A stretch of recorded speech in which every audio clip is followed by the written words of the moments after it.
Usually winning with Aphelios means winning waves 1 to 3. I'm gonna show you exactly what are the things that you need to do if you want to start winning with the champion. We're gonna start with the first thing, that is the plan that you need, alright? There are gonna be 2 examples, 2 matches that we're gonna use in this scenario. Some of you might actually tell me that Fleet is not that good of a rune. One of the reasons why I like to get Fleet almost every single game is because it allows you to create scenarios without having to worry a lot about your teammates, okay? The first thing here that we are dealing with is that our Thresh is kind of out of field, so we're gonna struggle a little bit on lane, but still we're looking for angles, okay? First thing here that you can see here, I wanna try to commit on them, you know? But the thing here is that if I overextend and I let Braum hit me with an auto attack, I'm gonna be the one losing this trade. So this is something that you need to keep on mind a lot in this type of scenario. You need to understand that you do have to punish them when they overextend, but you do not want to get punished in return, okay? And as you can tell here, I'm spacing Braum out with an auto attack into getting close into another auto attack without overextending, without trying to rely a lot on them making more mistakes, but more than anything, reacting to what they are actually doing, okay? Another thing here, which is very important, I walk up an auto attack when they are in a very difficult position to contest me, especially if I'm using Fleet. Here, auto attack chart up of Fleet to land one and then space out and then space in again if they are messing up and not answering to me correctly. All right, that is another thing. Also, we need to avoid losing minions, okay? When we poke, when we trade, losing minions, it's just bad, bro, man. It's just bad. That's something you don't want to do ever, okay? So you can tell here, I have 3 minions here. What do? I focus on my minions. I do not care that I can try to look for a trade. I do not care that we can try to look for a level 2. Level 2 is very good. Like, you might be able to get some kills or get more pressure in lane. As you can tell, you don't have to commit on that. A little bit coming back here, pay attention to this thing. When you are landing poke, like I said before, your main goal is making sure that you are getting your minions. So we land a Calibrum Q, but we do not follow that instantly, because first of all we need to make sure that we get our own thing. So we wait for this minion to be low, because we notice that my minions are mainly focusing this one. So this one is the one that's gonna die first, then this one. So we wait for the opportunity, auto attack into reset, auto attack with Calibrum mark into auto attack on the next minion. So that way we secure this type of thing. That would be the rule number 2, which is poke only if not losing minions. Rule 1, by the way, is the goals of your wave. You need to make sure which is your goal when you're playing this type of wave. And when you address this scenario, you need to think, what am I gonna do with this, all right? Now, ideally, you have a plan and your plan works out. Ideally, it doesn't always happen. I don't know if it happens to you very often, but to me, my support just run it down pretty often. So your goal should be trying to crash this, making sure to deny as many CS as possible by slow pushing, and keep an eye on the jungle ganks if he ever shows on the map. If he doesn't, then you know that you might have to run away. So that way you follow the rule number 3, which is track jungle and have a plan. If the enemy jungler shows up here, what is my plan? What do I do? Well, that's why Ghost is so useful. Like, jungler shows up, I just run away, right? That is the plan that you need to have. And Ghost is a tool to achieve this goal, to survive this thing and be able to follow the 3 rules without committing too much. You know, Braum Q on cooldown, I can step up a little more aggressive. I don't need to worry that much. I don't know why my Thresh would do something like that. But it is what it is, right? It just is what it is. Braum has no Q now, has no flash. I go try to show up there to make sure that I'm not getting catch randomly and they don't have anything over there, because field 6 usually drops a ward there when he is showing there. So I just go and check it out. Now I wait. What happens when your support dies? You just wait. I could take a recall, but I won't be able to catch the next wave. Then if they hard push, I'm gonna lose 1 wave. Hunger is good, but will force me to commit my Ghost to get back on time, so I just wait. I just wait to catch the next wave and I keep playing aggressive. Now, why am I trading here and why am I willing to take this type of fight even though my Thresh is not here? It's because there is no Q anymore. That's the main goal that you need to think about. What cooldown am I respecting from them? From its Fortune, I respect the Q, I respect the angle. From Braum, I respect the Q2. And the way that you dodge is side steps, as always, right? Depends on the type of projectile that you're trying to dodge. So in order to control my wave, I need to ask myself those questions. What cooldowns do I need to dodge? Then auto attack into Severum Q easily to charge up my fleet, to make sure that I last hit my minions, or at least as much as possible. And we get a nice angle here. We get a pretty good angle. But the main goal here is our goals, right? Our goals winning lane and not necessarily relying on this guy. He might play good, he might not play good. We don't care. They overextended, they didn't expect Thresh, and now we go for our Severum auto attack into Severum Q, into Graviton auto attack, Graviton Q, into trying to catch them with another Calibrum Q. I had to take a very quick decision here because I wanted to get this guy too, you know. But the problem with trying to catch this guy is that he has like around 886 HP here with a biscuit. You do not kill this guy. Biscuit heals way too much to champions that have high base HP, right? And I stopped trying to chase him and I just turn around on Misfortune. This is pretty much game over for these guys, right? Like game over lane wise. We need to control the first wave. Again, rule number 1. Set up your wave goals. Do you want to push? Do you want to freeze? What is their positioning? How am I creating advantage through my fleet? To punish them. Then the rule number 2 is poking and trading. Only poke when you are not losing minions without committing your positioning, and only trade, as you can tell here, only trade and a lane when you know that 100% you are gonna win. Alright, that is how you play this. So that's basically how you play the lane phase to 1 to 3. There is another play here that we're gonna check it out because this is very useful for all of you guys. And don't forget rule number 3, drag the jungle and have a plan ahead, okay? Now we don't get ganked by jungle here right away, but we still don't overcommit unless we have a plan, you know?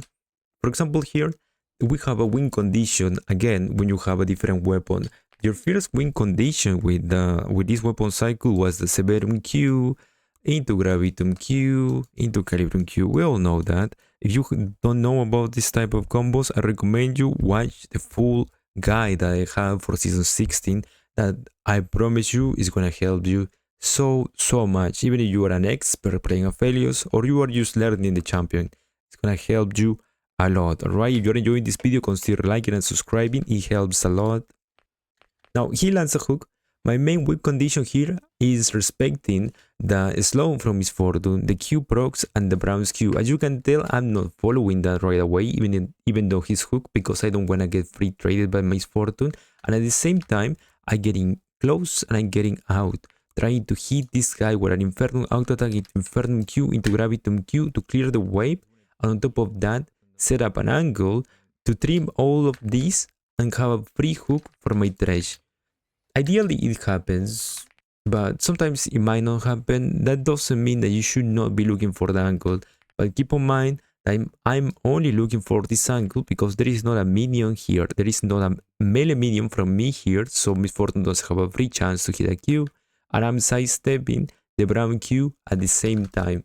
So I'm not hard committing into taking a coin flip. What I'm doing is playing mindfully of what they do. As you can tell again, as soon as we do an engage here and the Braum is walking up trying to get me, I stop chasing. I kite to the right side so that way I can do damage to Braum and at the same time avoid Miss Fortune from hitting me. So that is something that you need to keep in mind when you're trying to play this fight. You need to be mindful of how they kill you and how you kill them. Gravitum Q there trying to set up something here on the two of them because I wait to hit Braum and then I do Gravitum Q to maximize my damage output.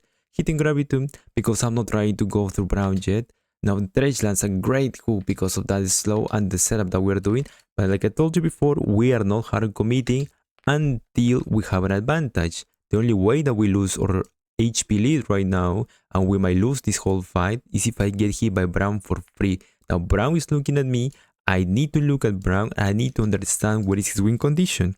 What cooldown am I expecting? This has to be in your head all the time, brother man, okay? This is how it has to be.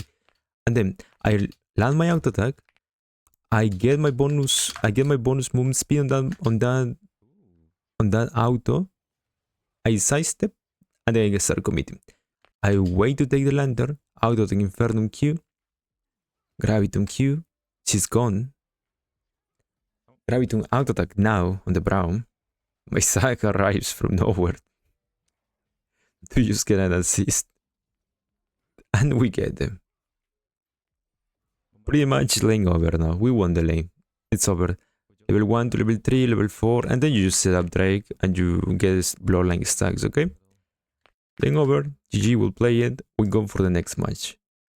Now on this next match, things are a little bit tricky, okay? It's not as easy as the last one because in this spot we're dealing with a Lucian and we have a Bard. And funny thing that you guys complain a lot, or that's what you guys have told me in the stream, Karam is a very difficult match for Aphelios. I do believe it's difficult, but I believe it's not that insane, right? There are more difficult matches, things that you have to be mindful of Karma Q all the time and all the angles that she has. Now we start here with a little bit of advantage because Bar landed a Q over here on Lucian, so he's a little bit behind.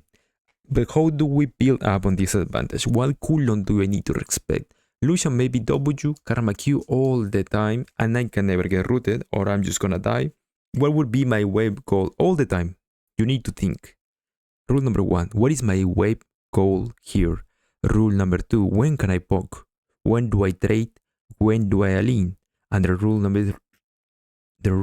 number 3, track the jungle and have a plan on how to deal with the jungle when he comes here. And we're gonna get ganked here, bro. I promise you, we are getting ganked here.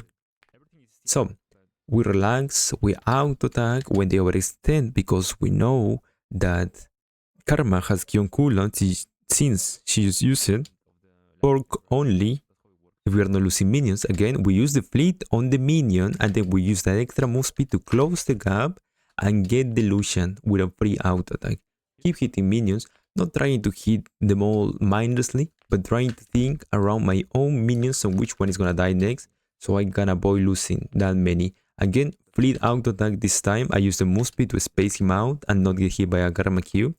Then I look again for another angle with the fleet bonus movement speed, and I make sure that I get this minion, and he's gonna go for this minion. If he overextends, I can actually try to look for another auto attack. He doesn't overextend, so I just get the minion, then another minion, not committing for that thing so I don't get hit by the Q, another minion attempt, okay, first mistake, getting hit by the Karma Q, right, overextending, trying to look for something when I cannot catch it. Now another thing, auto attack into follow up using the fleet. You need to try to get this into your muscle memory, right? Like I just don't click into him to try to auto attack. I click here, and then I go. Why do I do something like that? That way he doesn't expect it. He see me moving weird. He see me moving to the side. He might be thinking, oh, okay, he's gonna just get a ward there using the tempo advantage he has. Nah, I'm gonna hit you, bro. So especially when he needs to last hit a minion, this is an insane good angle, because what usually happens if you are not playing with fleet is that there is an angle here, but it forces you to stay over here. And if you are staying over here, you're free poke for this karma. But instead you have fleet, I go here, then I pick up my minion, I use the extra move speed to punish him instantly, and then I run away with the extra move speed too. So you can tell I run in and I run out without that much danger. And that is my lane goal. Poking when I have a guarantee that I'm not gonna get hit back, and then trading when I know that I'm gonna win it by a lot. It's not like I'm trying to stomp them here on the ground, but it's very important to understand what am I winning with this type of thing, right? Like when I get ahead in this spot, I'm getting a little bit of advantage. I'm getting a little bit of XP lead, a little bit of HP lead. Not necessarily XP lead yet because we are not stunning them out of the wave, but definitely a goal lead because we force them, and especially HP lead, because we force them to give up on some minions or just get poked. And as you can tell, we're building a nice advantage by punish them, and I can sustain myself pretty well if I keep on my fleet. Okay, first rule, right? Like, no, actually, third rule. What was our plan? Our plan when Liz appears is just I just press ghost. I just run away. I don't care about she getting here. And my goal is not just killing them. If they overextend, I kill them for sure. For sure, I get those kills. But if they don't, then I'm losing nothing. I'm gonna get go sort of cooldown in a little bit, and I don't have to be afraid of them. Like for example, here he messes up. There is no karma to get a follow up there on the Lucian. Graviton Q into Calibrum Q with the Severum Q. By the way, bread and butter combo. If you don't know about this type of combos, I would recommend you check out the guide so you can learn more about this type of matchup. And then he is overextending again. So what do? All the advantage that I want through punish them, through poking them, I get my kill. And then after this, it might be a little bit trickier, right? Because we need to keep pushing this. We either try to freeze it or we keep pushing it. I wanted my bar to stay. He didn't want to listen to me. He just left. But I know I can push waves, and I know that freezing is not as annoying as it was before, right? It's not that bad. So what do? I just keep pushing my wave. Karma might try to hold it. Lucian, being the great player that he is, right? Very, very friendly with me. He makes sure that I don't recall, so I can push the next wave, having Bar next to me. Bar comes back, so we get the next wave, and now it's pretty much game over. We crash the wave, we get what we have to get. Berserker grips and call, and it's pretty much game over. Alright, that's how it is. Anyway, I hope this was very useful for you. Let me just remind you very quickly. Rule number 1, wave goals. What is your goal on this wave? You wanna push it, you wanna freeze it, you wanna use your tools, can you align them, can you poke them? Where is the jungler? How do you avoid the jungler? Rule number 2, poke and trade. Poke only if you are not losing minions, and trade only when you are ahead or they have abilities on cooldowns. And rule number 3, track the jungle and have a plan when he's gonna gank you, because he's actually gonna gank you, and you want him to gank you, okay? You actually want him to waste his time bot lane, and you pick up a free kill, or you just make him mad because he cannot kill you, alright? Remember to use Ghost as a tool to deal with that. Anyway, you guys enjoyed this video. I recommend you go watch the full season guide. It's very useful. And consider dropping a like and a sub. Thank you. Have a good one. Bye bye.